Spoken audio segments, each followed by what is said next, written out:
అందరికీ నమస్తేనుల్లా welcome to MR media Telangana. This is Rekha. Jubilee Hills లో బై ఎలక్షన్ కి సంబంధించి అధికార పార్టీకి ఒక లెక్క, వేరే పార్టీలకు ఒక లెక్క. అంటే సార్ రూల్స్ పెడతాడు కానీ పాటించడు అనే కాడుకున్నది కథ.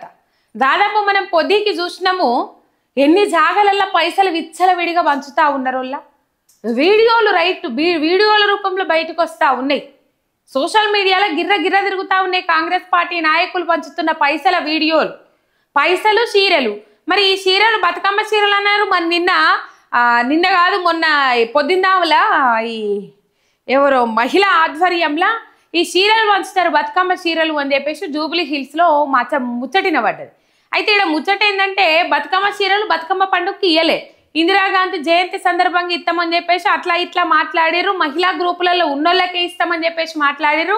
ఆఖరికి ఆ చీరలా లేకపోతే వేరే చీరలా తెలియదు కానీ జూబ్లీ హిల్స్ బై ఎలక్షన్కు అక్కడ పడుతూ ఉన్నాయి ఆ చీరలు. ప్రలోభ పెట్టడానికి, అనుచితాలు వారించేదానికి, అనుచితాలు దొర్లించేదానికి నిజంగా ఇవాళ కాంగ్రెస్ పార్టీ ఆ చీరలను వాడుకుంటున్నది అని చెప్పేసి వార్తలు అయితే చక్కర్లు కొడతా ఉన్నాయి సోషల్ మీడియాలో. రైట్, ఎన్ని వీడియోలు బయటకు వస్తూ ఉన్నాయి. కాంగ్రెస్ పార్టీ నాయకులు ఓటుకు 2500, ఓటుకు 5000, ఓటుకు 10,000 కూడా ఇస్తూ ఉన్నారట ఓ జాగలల్లా. నిజం వీడియోలు మొత్తం సోషల్ మీడియాలో వైరల్ అవుతా ఉన్నాయి. కాంగ్రెస్ పార్టీ పైసలు పంచుతున్న వీడియోలు ఏవైతే ఉంటాయో అవి సోషల్ మీడియాలో వైరల్ అవుతా ఉన్నాయి. మరి ఎందుకు ఎలక్షన్ కమిషన్ ఈ ముచ్చట్లు పట్టించుకుంటలేదు? విచ్చలవిడిగా పైసలు పంచుతా ఉన్నారు, ప్రజాస్వామ్యాన్ని కూనీ చేస్తూ ఉన్నారు, రాజ్యాంగం కల్పించిన ఓటు హక్కును తుంగలో దొక్కుతా ఉన్నారు. ఏమి లేదు, పైసలు ఇస్తే ప్రజలు ఓట్లు ఎత్తారు, పైసలతోనే ప్రజలను కొనచ్చు అని చెప్పేసి మాట్లాడుతూ ఉన్నారు. ఆ పరిస్థితి కనబడుతూ ఉన్నది. ప్రజాస్వామ్యాన్ని కూనీ చేస్తూ ఉన్నారు. రైట్, ఇవేవో నోటి మాటలతోని ఉత్తి మాటలతోని అంటున్న ముచ్చట్లు కాదు, వీడియోల రూపంలో వీడియోలు వైరల్ అవుతూ ఉన్నాయి. అండ్ జూబ్లీ హిల్స్ ఓటరు ఒక డైరెక్ట్ నెట్లో కొడితే వచ్చేటట్టే ఆ మ్యాటర్ రాసి మరి పెట్టిండ్రు. అది ఉన్నది చెప్పుకుంటా పోతాము. ఇప్పుడు జూబ్లీ హిల్స్ బై ఎలక్షన్కి సంబంధించి దాదాపు 2000 నుంచి 3000 దొంగ ఓట్లు ఉన్నాయి అని చెప్పేసి ఆ పత్రాలతో సహా ఎవరెవరి పేరు మీద ఎక్కడి నుంచి ఎక్కడికి మళ్ళీ కాంగ్రెస్ వాళ్ళు దాన్ని డ్యామేజ్ కంట్రోల్ కార్యక్రమానికి దిగిండ్రు కానీ పాపం వాళ్ళు దాన్ని భర్తీ చేయలేకపోయిండ్రు, ఆగమైపోయిండ్రు. ఎక్కడో ఉన్న వ్యక్తికి ఇక్కడ ఓటు హక్కు ఎట్లా వస్తుంది, ఎక్కడో ఉన్న వ్యక్తికి ఈ జూబ్లీ హిల్స్లో ఓటు హక్కు ఎట్లా వస్తుంది అని చెప్పేసి చాలామంది మాట్లాడారు. అయితే ఇక్కడ ఒక ముచ్చట చెప్పాలి నోళ్ళ. జూబ్లీ హిల్స్ బై ఎలక్షన్ సంబంధించి 2 నుంచి 3000 ఓట్లు దొంగ ఓట్లు ఉన్నాయి. ఈ దొంగ ఓట్ల గురించి పట్టించుకోరి అని చెప్పేసి ఎలక్షన్ కమిషన్కు చెప్తే, కంప్లైంట్లు ఇస్తే కనీసం పట్టించుకున్న పాపాన పోలే. ఎలక్షన్ కోడ్ను ఉల్లంఘించి సినిమా కార్మికులు ఎవరైతే ఉంటారో ఆ సినిమా కార్మికులకు సంబంధించి ఏదైనా సభ మీటింగ్ పెడితే ఆ మీటింగ్లో ఉచిత హామీలు ఇస్తే ఎలక్షన్ కోడ్ను ఉల్లంఘించి, వాస్తవానికి ఎలక్షన్ కోడ్ వచ్చిందంటే ఎటువంటి ఉచిత హామీలు ఇవ్వద్దు, ఎటువంటి ఉచిత పథకాలను పంపిణీ చేయొద్దు. అంతేందుకొల్లా ఈ 2023 అసెంబ్లీ ఎన్నికలకు సంబంధించి అది కొత్త పథకం కాదు, కొత్తగా మొదలుపెట్టింది కాదు. రైతు బంధు రైతుల ఖాతాలలో 7,700 కోట్ల రూపాయలు ట్రెజరీలలో ఉన్నాయి. శనివారం ఆదివారం తప్పితే సోమవారం నుంచి రైతుల ఖాతాలలో పడిపోతాయి అన్న వాళ్ళు ఎలక్షన్ కమిషన్ ఫిర్యాదు చేసి కాంగ్రెస్ పార్టీ నాయకులు రైతుల ఖాతాలలో రైతు భరోసా, రైతు బంధు పైసలు పడకుండా చేసిండ్రు. మరి తర్వాత ఎలక్షన్లు అయిపోయిన తర్వాత ఆ ట్రెజరీలో ఉన్న నిధులు ఏమైనా రైతులకు ఇచ్చిర్రంటే అది లేదు. ఏడవైనాయి అంటే ప్రభుత్వ ఉద్యోగాలకు ఇచ్చినా లేకపోతే ఆడిచ్చినా ఈడిచ్చినా అట్లా మాట్లాడారు కానీ రైతుల ఖాతాలకైతే ఆ పైసలు చేరలే. ఇక్కడనేమో ఎలక్షన్ కమిషన్ అనేది ఎవరి ఆధీనంలో ఉంటుంది? కేంద్ర ప్రభుత్వం ఆధీనంలో ఉంటుంది. మరి కేంద్ర ప్రభుత్వంకు ముచ్చట చేరవేయాల్సింది ఎవరు? ఇక్కడున్న బీజేపీ నాయకులు. మరి దొంగ ఓట్లు ఉన్నాయి అన్నప్పుడు, వీళ్ళు ఉచిత హామీలు ప్రకటిస్తున్నారని అన్నప్పుడు ఎందుకు బీజేపీ నాయకులు నోరు మూసుకొని ఉన్నారు? ఇక్కడనే అర్థమైంది కాంగ్రెస్ బీజేపీ జూబ్లీ హిల్స్లో కుమ్మక్కైని తెలంగాణ రాష్ట్ర వ్యాప్తంగా చెట్టపట్టాలు వేసుకొని తిరుగుతున్నాయి అని చెప్పేసి. రైట్, రూల్స్ వీళ్ళకు వర్తించాయి అంటే ఎలక్షన్ కమిషన్ వీళ్ళని పట్టించుకోదన్నట్ట కాంగ్రెస్ పార్టీ నాయకులను. అంటే ఎలక్షన్ కమిషన్ ఉన్నా ఒకటే లేకున్నా ఒకటే అని చెప్పేసినట్లుగా వ్యవహరిస్తూ ఉన్నదా కాంగ్రెస్ పార్టీ నాయకుల పట్ల? అంటే అధికారం ఉంటే ఒకలాగా, అధికారం లేకపోతే ఒకలాగా కొమ్ముగా వస్తుందా? ఇక్కడ చూడండి మీరు, ఇక్కడ జూబ్లీ హిల్స్ ఓటరు ఒక యాప్లో ఇక్కడ ఇది పోస్ట్ చేసిన అంశం విత్ కాంగ్రెస్ పార్టీ ఇచ్చిన పైసలతోని పాటు ఆ జూబ్లీ హిల్స్ ఓటర్ ఐడి ఏదైతే ఉంటుందో ఆ ఓటర్ ఐడి పేరు రాసుకొని మరి స్లిప్ ఇచ్చి మరి ఇగో 2500 రూపాయలు ఓటుకు పంపిణీ చేస్తుందట. Death of democracy in Jubilee hills by elections అని చెప్పేసి ఎఫ్టీ అని చెప్పేసి కాంగ్రెస్ అని పెట్టిండ్రు. ఇక్కడ ఏం రాసుకొచ్చిండ్రు చూద్దాం. I just returned from office and the watchman of our apartment calls me and say, ఆయన ఆఫీస్ నుంచి ఇంటికి వచ్చిన తర్వాత వాళ్ళ అపార్ట్మెంట్ వాచ్మెన్ పిలిచిండ్రట. పిలిచి ఏం చెప్పిర్రట అంటే, అన్న అక్కడ ఎలక్షన్ వాళ్ళు వచ్చారు, అందరినీ రమ్మంటున్నారు అని చెప్పేసి చెప్పిండట. I went along with him as I have my voting right in Jubilee hills assembly constituency and let me explain you the whole process of how Congress is viewing democracy అని చెప్పేసి ఇక్కడ ఏ విధంగా ఎక్స్ప్లెయిన్ చేసుకొని వచ్చిండు.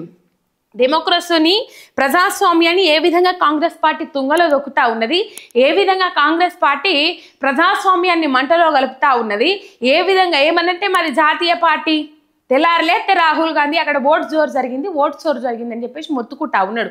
మరి ఇన్ని ఆధారాలు బయటకు వస్తూ ఉన్నాయి. కాంగ్రెస్ పార్టీ పైసలు ఇచ్చి ఓట్లు వేయించుకుంటున్నది, పైసలతోని ఓట్లు కొనిపించుకుంటా ఉన్నది అని చెప్పేసి. ఇలా ఎన్నికలు అంటే నిజంగా ఘోరం చేసి పడేసిండ్రు. ఇట్లా చేయబట్టే ఓటింగ్ శాతం తగ్గిపోతా ఉన్నది. ఓట్లల్లో పోలింగ్లో పాల్గొనే వాళ్ళ సంఖ్య తగ్గిపోతా ఉన్నది. ఓటు పోలింగ్ నమోదైన శాతం తగ్గిపోతా ఉన్నది. దినదినం తగ్గుతా ఉన్నది కానీ పెరుగుతలేదు.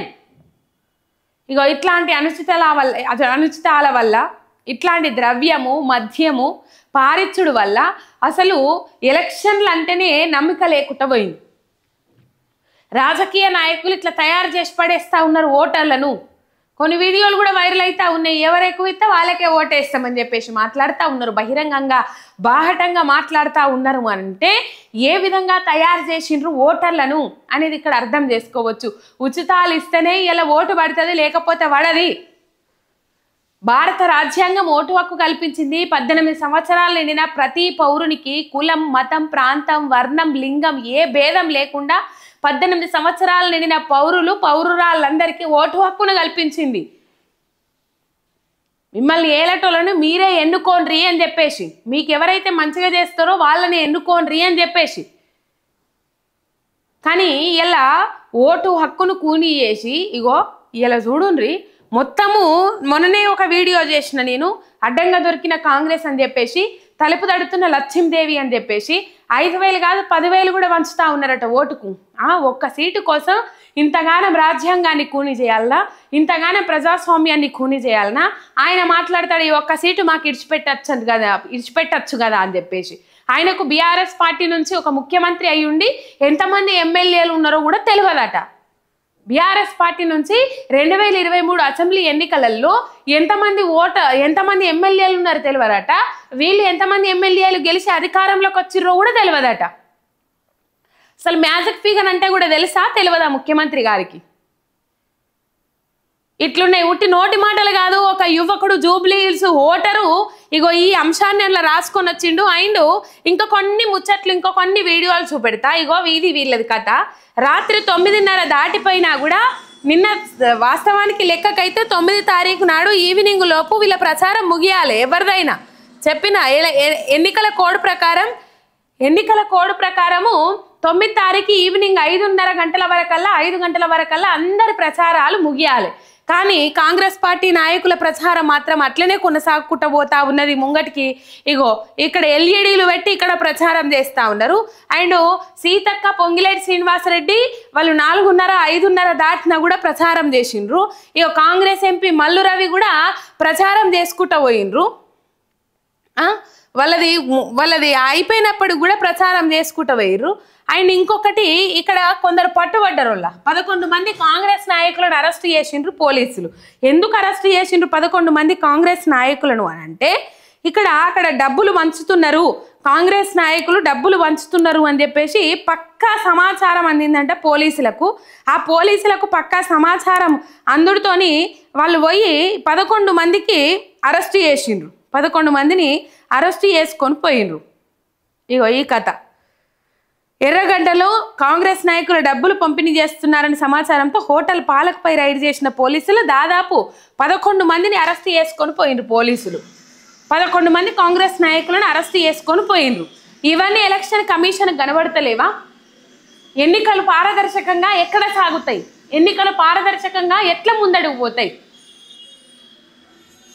ఇగో 11 మందిని హోటల్ పాలక్ పైన దాడి చేసి పోలీసులు అలా పైసలు వంచుతున్నారని చెప్పేసి పక్కా సమాచారంతో పోయి వాళ్ళు అరెస్ట్ చేసిర్రు. ఇక బోరబండ డివిజన్లో ఇక ఈ మధ్యలో ఇవి కనబడుతున్నాయి కదా, ఇవి చీరలు అండ్ పైసల కవర్లు యథేచ్ఛగా పంచుతారు. పైసలు యథేచ్ఛగా ఇస్తారు, చీరలు యథేచ్ఛగా ఇస్తారు పైసలు.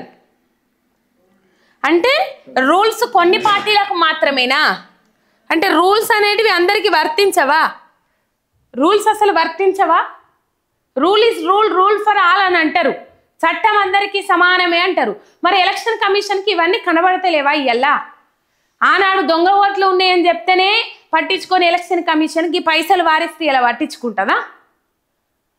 చూద్దాం. మాజీ మంత్రి హరీష్ రావు గారు అండ్ బీఆర్ఎస్ సీనియర్ లీడర్లు అందరూ ఎలా సిఇఓ ఎలక్షన్ కమిషన్ బీఆర్కే భవన్లో కలిసి ఈ కాంగ్రెస్ పార్టీ పారిస్తున్న డబ్బు ఏదైతే ఉన్నదో, కాంగ్రెస్ పార్టీ పంచుతున్న వీడియోలు ఏవైతే ఉన్నాయో, వాళ్ళు అడ్డంగా దొరికిపోయిన వీడియోలు ఏవైతే ఉన్నాయో, ఆయన ఆధారాలు ఏవైతే ఉన్నాయో బీఆర్కే భవన్లో ఎలక్షన్ కమిషన్కు సమర్పిస్తారు మాజీ మంత్రి హరీష్ రావు గారు. మరి ఏం స్పందిస్తారు, దీని మీద ఏం చర్యలు తీసుకుంటారో రాను చూడాలి.